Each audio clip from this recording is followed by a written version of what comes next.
तो हमारे साथ कुछ यहाँ पे पब्लिक है, हम उनसे जानने का प्रयास करते हैं। जिस तरह से आज जो है बिहार में नीतीश कुमार शपथ ग्रहण करने जा रहे हैं पटना के गांधी मैदान में, तमाम जीविका दीदी और तमाम जो है उनके समर्थक आज पटना के गांधी मैदान में पहुंच रहे हैं और नीतीश कुमार के शपथ ग्रहण में पहुंचने का काम कर रहे हैं। यहाँ पे तमाम जनता है, हम उनसे जानने का प्रयास करेंगे। क्या कहिएगा सर, आज नीतीश कुमार का शपथ ग्रहण है? सबसे पहले तो मैं आपके चैनल को बधाई देना चाहता हूं। उसके बाद जो है 10वीं बार नीतीश कुमार जी शपथ लेने जा रहे हैं, उनको भी बधाई देना चाहता हूं। चाहे वो जैसे भी जीते हैं, जीत तो जीत ही होती है, लेकिन आप धरातल पे घूम रहे होंगे और देख रहे होंगे कि कितना विरोध है। और विरोध होने का कारण है बिहार के लोग लोकसभा में यहाँ 39 सीट देने का काम किया है, लेकिन फैक्ट्री जो है गुजरात में लगी है। इस पे नीतीश कुमार जी को ध्यान देने की जरूरत है। ठीक है, धरातल पे उनका विरोध बहुत कस के था और विरोध खास करके भाजपा की वजह से था, क्योंकि हमेशा भाजपा का कथनी और करनी में अंतर रहा है, इसलिए विरोध भाजपा के कारण उनका था। लेकिन अब तो आप धरातल पे घूम रहे हैं। आपने देखा भी होगा कि वोट चोर गद्दी छोर का भी नारा लगा। खैर जो भी लगा, अब तो जो होना था हो लिया है, कुछ नहीं होगा। अब नीतीश कुमार से क्या चाहते हैं? अब तो सरकार बन गया, चाहे चोरी से बने या सही से बने, अब क्या चाहते हैं आप लोग बिहार के जनता? गरीब आदमी के नौकरी। अब नीतीश कुमार जी से यही चाहेंगे कि वो पलटा पलटी के खेल न करें और 5 साल आराम से सरकार चलाएं। और बिहार को जिस तरह से प्रतिपक्ष के नेता तेजस्वी प्रसाद यादव ने जो जो घोषणा किए थे, उनका घोषणा बहुत अच्छा था, उसी घोषणा पे काम करने का काम करें। इन्होंने भी अपना घोषणा पत्र 2025 बिहार विधानसभा चुनाव में जो जो घोषणा इन्होंने किया है, उस पर केवल अमल करें। अगर उस पे नीतीश जी अमल करते हैं तो बिहार के जनता जो नीतीश कुमार को कभी छोड़ने नहीं जाएगा। नीतीश कुमार अमर होकर के नहीं ना आए हैं। नीतीश कुमार अब बुजुर्ग हो चुके हैं। अच्छा। लेकिन इस बार जब वो मुख्यमंत्री बन ही गए हैं तो 5 साल वो पलटा पलटी का खेल न खेले और जो वादा किए हैं जनता से, बिहार की जनता से जो वादा किए हैं कि फैक्ट्री लगाएंगे, 1 करोड़ नौकरी देंगे, रोजगार देंगे, इस पे धरातल पे ला करके उतारे। चलिए, बहुत बहुत आपका परिचय?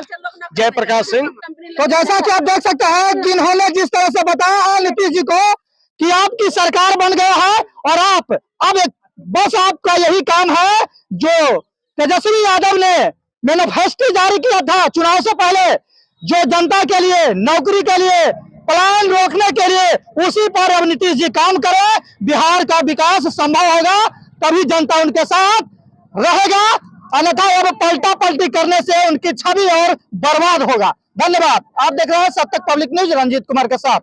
हमारे साथ बाबा मौजूद हैं, हम इनसे जानने का प्रयास करते हैं। बहुत बुजुर्ग आदमी है और कहीं ना कहीं ये सारे लोगों का शासनकाल देख चुके होंगे और इस तरह के जो वोटिंग हुआ है वो वोटिंग भी देख लिए होंगे। बैलेट पेपर के भी वोटिंग देखे होंगे, ईवीएम का भी वोटिंग देखे होंगे और बूथ लुटाता था वो भी वोटिंग देखे होंगे और जो ईवीएम हैक हो रहा है वो भी उनका भी शासनकाल देख चुके होंगे। चलिए इनसे जानने का प्रयास करते हैं। क्या नाम है बाबा? हमारा नाम सचिदानंद प्रसाद है। कहाँ घर है? घर चुल्हाई चक है। आज नीतीश कुमार के शपथ ग्रहण है तो गए नहीं? चाहे कैसे, हम लोग तो वो लज्जित है कि हम लोग लज्जित हैं, जो पता नहीं चलता है। लोकतंत्र में ऐसा है कि लोकतंत्र पर विश्वास नहीं है। यहाँ लोकतंत्र में है कि प्रजा का राज होना चाहिए। 5 साल में किसी को काम करे उसको चुनना है और ना काम करे तो बदल देना है। तो लोकतंत्र का अति सिद्धांत रहा कहाँ? लोकतंत्र खत्म करके राजतंत्र लागू करे। तो लोकतंत्र कैसे खत्म हो रहा है? चुनाव का है, हम लोग जनता वोट दे रहे हैं और दोनों जिसका राज है वो अपना अपना वोट बांट ले रहा है। 90 उनका आ रहा है, 84 इनका आ रहा है। हम अत्याचार के हिसाब से हम सरकार के विरोध हैं। ये भ्रष्टाचार हो रहा है। लोकतंत्र में कोई सिद्धांत नहीं है। कोई दूसरा व्यक्ति, सिर्फ व्यक्ति भविष्य में आने वाला नहीं है। चुनाव उसके पास पैसा है,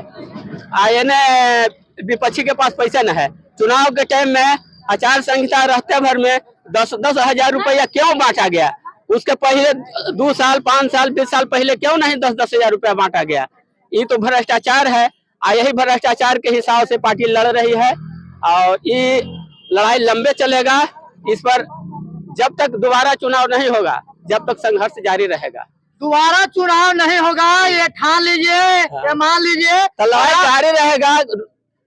लोकतंत्र पर पूरा विश्वास हट गया है। पूरा इस पर धरना प्रदर्शन जो भी रैली दुनिया जहान पूरा होगा, आप वोट दिए तब ना नीतीश कुमार मुख्यमंत्री बने हैं जी। हम वोट दिए राजद के ललटेन में, अब वोट पड़ रहा है कमल में, तीर में, तो वोट तो हम देवे किए। अच्छा, हम दे रहे हैं ललटेन में, पड़ रहा है यहाँ फूल में पड़ रहा है, उन्हें तीर में, तो तीर तो चल रहा है। तीर तो वही है जो इंसान का बाण लग गया। अच्छा, ये तो है, यानी कि वोट चोरी हुआ है। चोरी का जरा मना हुआ है कि बंटवारा हुआ। दो भाई नीतीश, सेंट्रल में मोदी और बिहार में नीतीश, दोनों भाई बांट लिए आधे आधे वोट।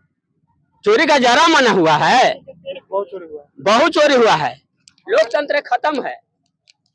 तो जैसा कि देख सकते हैं कि नीतीश जी, आप तो मुख्यमंत्री का शपथ आज लेने जा रहे हैं। कल से आपका बिहार में शासन चलेगा, लेकिन जो यहाँ जनता का गला घोटा जा रहा है, जनता के लोकतंत्र का हत्या किया जा रहा है, इस पे तमाम सवाल जो है तमाम जनता, बिहार के तमाम जनता यही बता रहा है कि सिर्फ और सिर्फ बिहार में लोकतंत्र के हत्या हुआ है, वोट का चोरी हुआ है। हम वोट दिए ललटेन पर और पड़ रहा है तीर और कमल पे। यहाँ के जनता का कहना है, ये मैं नहीं कह रहा हूँ, तमाम जनता, यहाँ जीविका दीदी तक, जो जीविका दीदी को आप 10-10 हजार रुपया दिए हैं और 2-2 लाख अभी देने का वादा कर रहे हैं, वो जीविका दीदी आपको कह रहा है कि वोट चोरी हुआ है, वोट चोरी करके नीतीश कुमार गद्दी पर बैठने जा रहा है। लेकिन मैं यही कहना चाहूंगा कि आपका छवि खराब न हो।